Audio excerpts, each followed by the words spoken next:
elevating the discussion while talking about the things that matter most. You're listening to Society and the State, Life, Liberty, and Your Pursuit of Happiness. Now, your hosts, Connor Boyack and Brian Hyde. Welcome to Society and the State. Connor Boyack is here along with yours truly, Brian Hyde. And this is going to be a fun conversation because we have David Hall with us today. And David, I think we could use a lot of titles to describe who you are. You're an innovator, you are an inventor, you are a prospective community planner, but you are the guy that we want to talk with about the future of sustainable development. And if I've left off any other descriptive titles that could help people understand who you are, this would be a great time for you to fill in whatever I may have missed. No, that covers more than enough. David, what I find interesting about your projects, you've developed a lot of products and companies and have had a lot of amazing success in the business realm. You're now bringing that to bear both in terms of the financial resources you've developed, but the learning that you've had through that process to the new community developments that you're thinking about planning in a couple of locations, I think, so far across the United States. Talk to us first about what's kind of your high-level goal, because when we met recently, you shared some opinions that you think, you know, we live on too much land, our houses are too big, it's unnecessary, it's wasteful. What's kind of the main goal in driving things in a different direction in your view? So the overall goal would be to try and get our footprint down to 1/10 of what it is right now.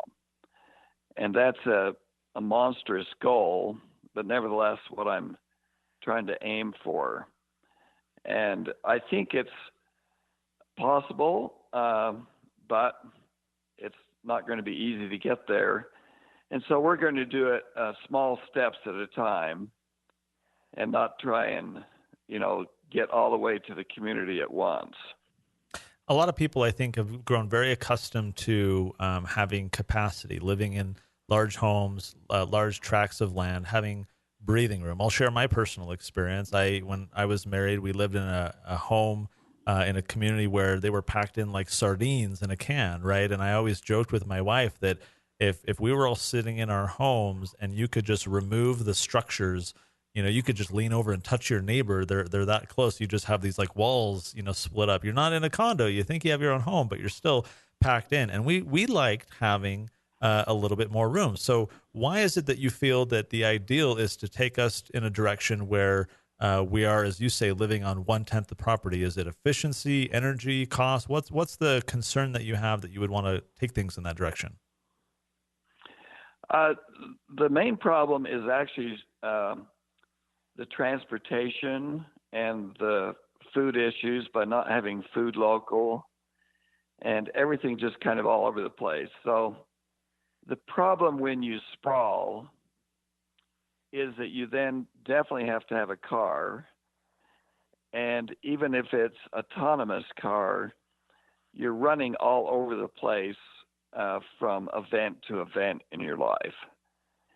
So by consolidating to a smaller footprint, you're able to walk, or if it's, a little bit further, bike or skateboard.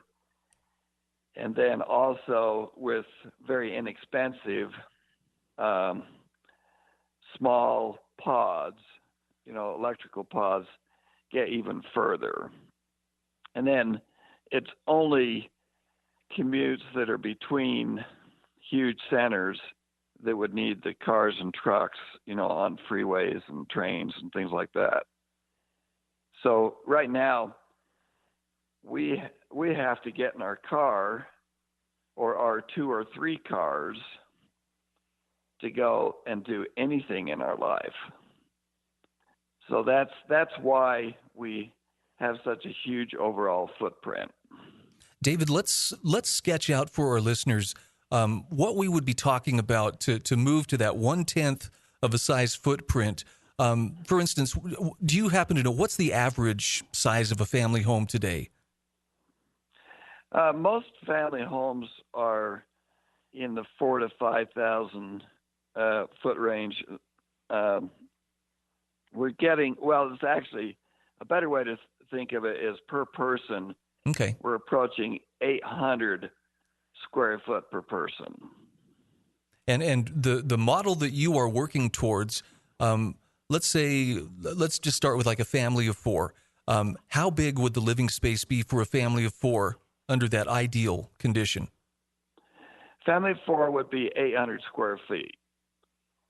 That's the living space, but you also have much less overall space in the total community because you're eliminating roads, you're eliminating great big landscapes in front of our buildings, and you're focusing the landscape on food production rather than just landscaping. Now, the disadvantage our listeners have is that they can't really envision what you're describing, whereas Brian and I, when we met with you recently, you had all sorts of, computer designs and everything showing that 800 square feet to someone like myself, or I imagine most of our listeners, is like, wait, is this guy nuts? Like, I can't, my kids live in that much space. I can't, imagine our whole family. But you envision this design that, if I can describe it, as kind of like IKEA-like. When you walk in IKEA and you see how, for example, the Swedes can really consolidate the efficient use of limited space, but then also you're using technology to basically automate and move things in the floor space. As I recall, you had this cavity beneath the floor where panels of the floor would come up. Automated bots would bring out the daytime furniture or whatever. The floor space would then recede back into the cavity. You use the space that way. When it's bedtime, the bots would put away the furniture, bring out the beds. Am I correctly describing how you're talking about maximizing the utility of that space, or what am I missing for our listeners? No, that's correct. There's very few people who have a 800 square foot room in their home. So if you think of this space as, okay, you've got 800 square feet when you need to have your extended family over for dining that you don't have in your current building. So right now, if you have your whole family over, you have to go to a barn or to grandma's or out to eat, right? You just don't have room in your home to even have the whole family over. This idea says, look, let's take the total space and have it totally transformable so that you can have a big room when you need it, but also have a whole bunch of small rooms when, for instance, you need to go to bed. And then also, let's get smart and give everybody a bathroom instead of sharing bathrooms. That's nuts, right? Why we share bathrooms has got me. That should be a personal constitutional right for everybody. But let's have it, again, transform so that instead of great big huge bathrooms that have 15 functions and space for every function, have the 15 functions, but all in a 4x4 area. So you have a 4x4 shower, a 4x4 toilet room, a 4x4 washroom, a 4x4 change room, and on and on. So the whole concept is transform everything. Transform your public buildings as well, so that you don't have to have a building for the court, a building for the education, a building for the car department, a building for XYZ. We have special purpose everything, and so we use way more space than we actually need because we don't transform it. And so in these communities that you envision, and we'll get into a moment to the point where you're not just a guy with an idea, you're a guy with the resources that you're bringing to bear to actually develop this idea, which is why we wanted to interview you. There's plenty of people out there with wild ideas about, the future and remaking the way society lives. You're interesting because you're actively doing something about that. So before we get into actual implementation and development, talk to us briefly about, you're proposing remaking the family living space, but you just touched on the idea of remaking, much larger building purposes. You had a design for these community buildings within the community living areas that would be multi-use. Talk to us a little bit about how you would have, I think you had sports and meetings and all these things. Talk to us how that would work in your vision. Yes, so the public building is an extremely important element in our society. And right now, we public building sprawl as well. So, for instance, we'll bond a high school, right, building, but it's specific for that demographic, all right? Instead of bonding a community building that is extremely useful for everybody, we bond it for just high school. And then we do another one for elementary school, and another one for junior school, and another one for college, another one for technical, and another one for the judge, and another one for the health and welfare, okay, and on and on. So, and then we have to get in cars to go to each one of them. So it's just ridiculous. Everybody's got their special interest, and so everybody needs their own building. That's just how we think, and it's how we bond as well. So what happens because of the bonding process, we end up subsidizing everybody's special interest. So talk to me for a minute about food, because you mentioned this before, that if we were taking up a lot less space, for our living and for our activities, we'd have more space for the production of food. Why is that an essential part of sustainable development in the future, being able to produce more food right there where we are? Unless we bring food home to where we actually see it going, we're going to continue to kid ourselves that somehow the big farmers and the big companies actually have our special interest in their interest, right? Well, instead, we know from all kinds of science that has been done on the food that's being produced by agribiz, and it's junk, all right? We shouldn't be eating it, all right? Well, the reason why they've turned it into junk is because they need margins, all right? And the margins are what drive the business. So unless we bring the food home to where we actually see it being produced right in our backyard and around us and participate more in that, we can't expect to have food that is really healthy. So a huge cost of our society right now is that we've deleted that from our day-to-day operations. Well, we say, well, food is something that Kansas does, or food is something, it just kind of shows up, right?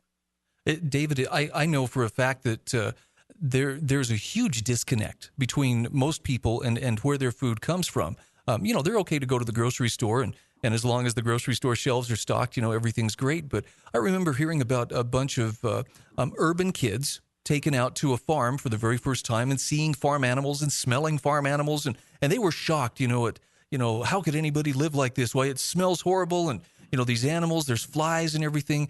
And someone asked them, well, where do you suppose milk comes from? And one of the kids said, well, from the store.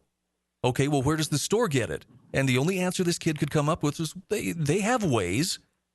And I share that to illustrate that the more disconnected we are from where our food comes from, there's a danger there in that food can actually become not only less healthy, but it could potentially become an agent of control for those who have the levers of power.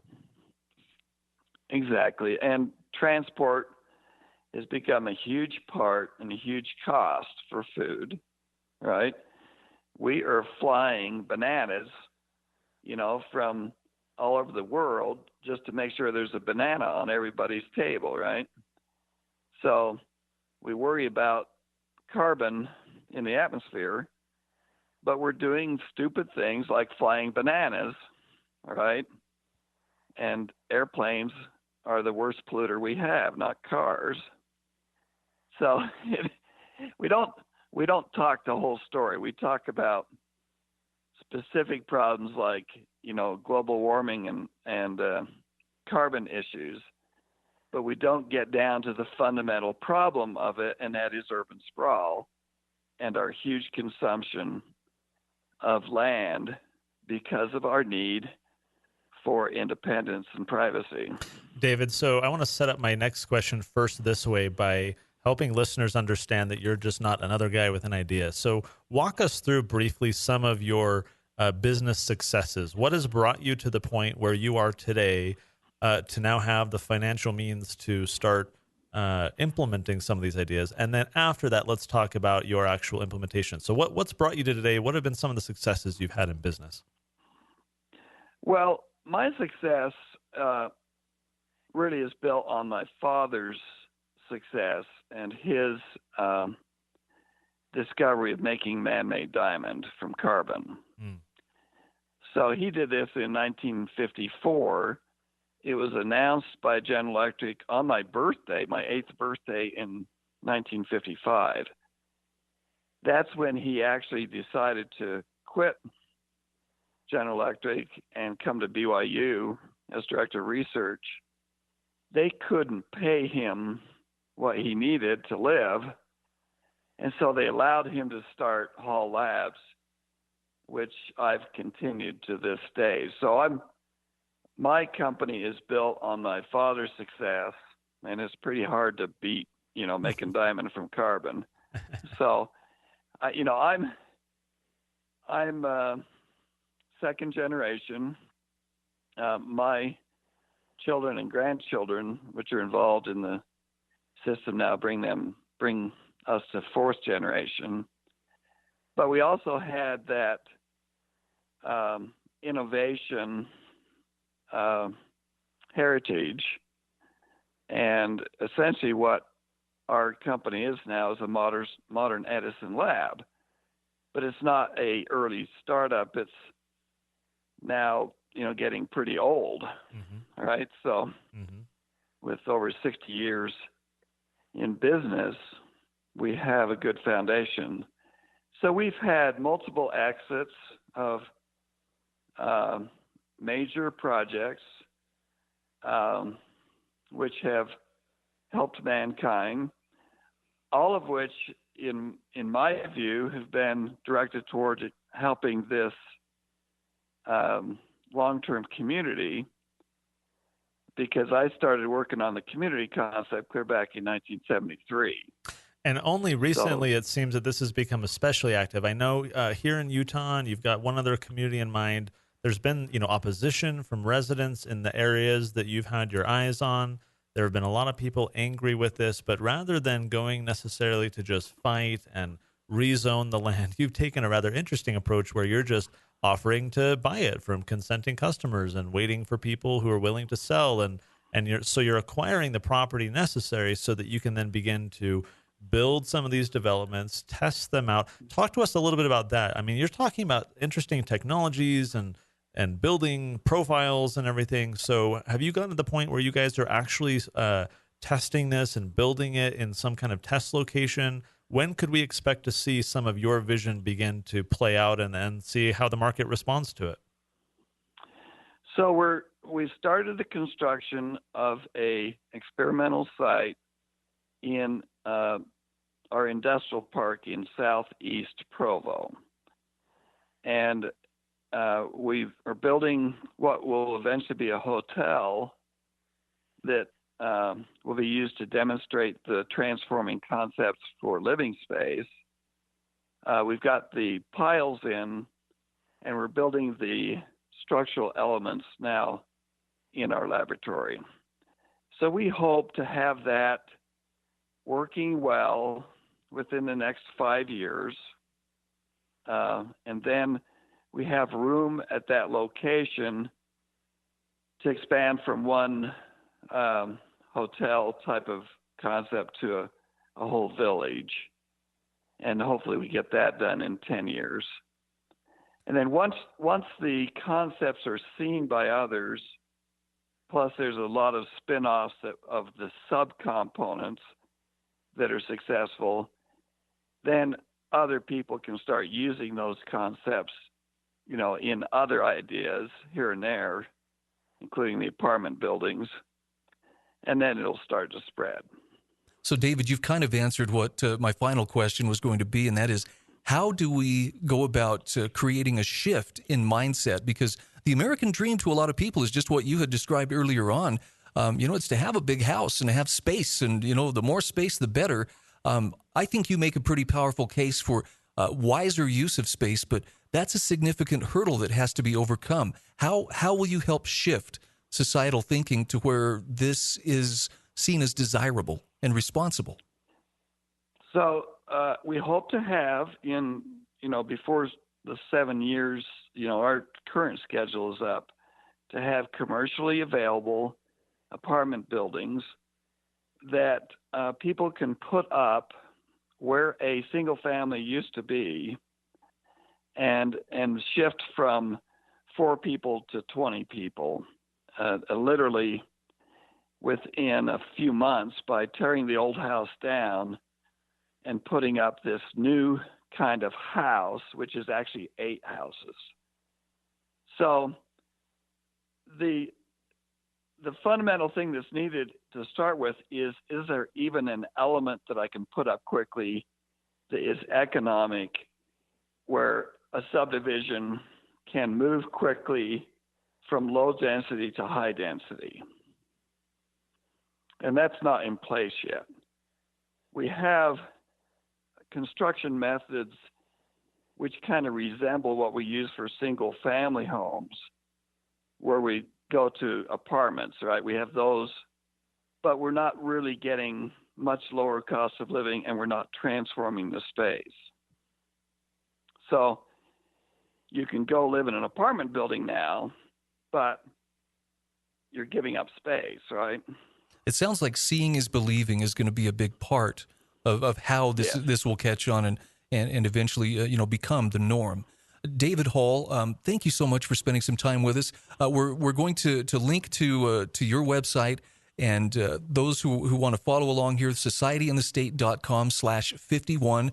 David, we appreciate you visiting with us, and we'll be keeping an eye on where you and where the future is taking us. Okay, thank you for your time. You've been listening to Society and the State. For show notes, archives, and more great content, visit societyandthestate.com.